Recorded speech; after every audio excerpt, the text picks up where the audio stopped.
What do Mega Man, Jamie Foxx, and Robert Pattinson all have in common? Just in case you haven't heard, Mega Man is getting a live-action Netflix adaptation. We likely will not see anything until 2023, but there is some serious firepower attached to this project already. It's no secret that video game adaptations have a track record for being, well, bad. And Capcom is no stranger to this either. But this one is different. It is! Let's talk about what would save this movie, why X is better subject matter for the silver screen as opposed to classic Mega Man, and the link shared by Mega Man, Robert Pattinson, and Jamie Foxx, as well as these guys, because they're all connected.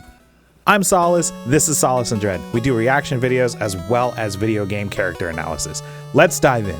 Let's talk about Mega Man's previous television adaptations. If we're gonna look to the future, we gotta look to the past, right? The super fighting robot, Mega Man, has had two American adaptations before that weren't exactly masterpieces, and that second one was really strange. What is happening?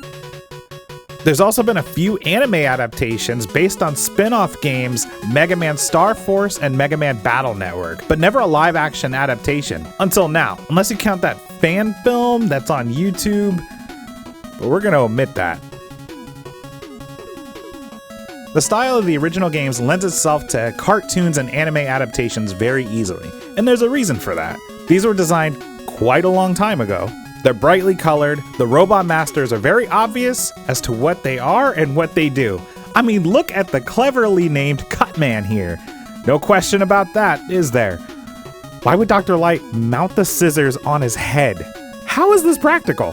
While I appreciate and love Mega Man for what he did for my childhood, as well as gaming as a whole, there's little doubt that the X series is better subject matter for live adaptation than classic Mega Man. The X series is a spin-off that's a little more adult in themes and narratives, and while it didn't sell as globally well as its predecessor, it's no slouch. It sold 1.16 million units on the first of its 8 entries. Set centuries after the events of Mega Man, the story is much more mature and more closely aligned with the media we see on TV today regarding artificial intelligence. And being that X and the robots in his world all have free will and aren't guaranteed to not hurt humans, following the journey of X and Zero, navigating this world, walking the line between seeking justice for humans and wanting to understand his brothers, is something we actually haven't seen before. Not to mention the Mavericks. Storm Eagle, Sigma, Spark Mandrill.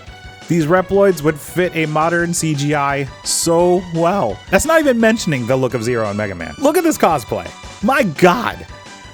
If they make the movie based on this faster paced, polished world, we could have something special. And this isn't exactly a pipe dream. Looking over the work of the man who's penning the script for the Mega Man project, he's no stranger to darker topics. From him, we could get this much needed take on Mega Man. The team writing and producing this project are known for having a much grittier take on their projects than this. Oh no, he's gonna blast President Lincoln!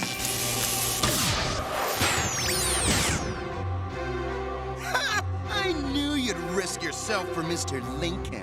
I have the full context here, and I still don't know what's happening. First up, you've got Project Power. This is a Netflix film starring Jamie Foxx and Joseph Gordon-Levitt. It was surprisingly good. A very interesting take on a capitalistic future where superpowers are being tested and sold as street drugs. Kind of a darker version of The Boys in actuality. Or at least a darker version of the superhero genre. These guys also worked on the upcoming Batman movie starring this guy.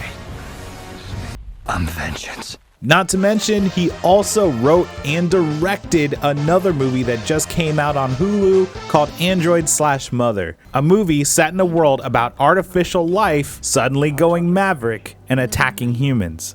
Mega Man X isn't a far stretch for him. If Project Power and Android/Mother tell you anything about his writing style, it's that he's not afraid to drop you into an already established world and fill you in with the world building as the plot unfolds, which is probably the only way you could make a Mega Man X movie work. The movie has hope.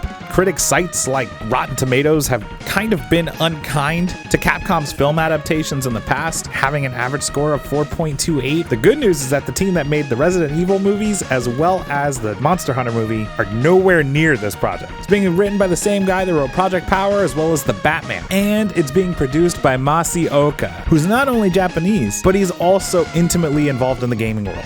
You know, I didn't know until researching for this video, but Masaoka, the guy that played Hiro in the show Heroes, founded the company that made Outer Wilds, and he's attached to this project. His guidance alone could save this movie from going the way of the first Super Mario movie. Now, he was a head producer on the Netflix adaptation for Death Note, but we're not going to dwell on that because it's devastating to my argument. This could honestly be the next Sonic movie, or better, and it has a fighting chance as long as they go with X instead of classic Mega Man. And I need Mattson Tomlin to stay with what he's good at, which is a little bit of a grittier, darker take in his movies and powerful narratives between characters. They just might. He even indicated in an interview once that while he does want the movie to be something that kids can enjoy, it's not necessarily going to be written for kids. It's been a long, cold couple of decades since video game fans have had anything to be happy about on the silver screen. And now we're seeing top-notch movies being churned out of the Hollywood machine for video game adaptations. We could be getting a movie based on the 1993 story we saw unfold on the SNES, and that's wild.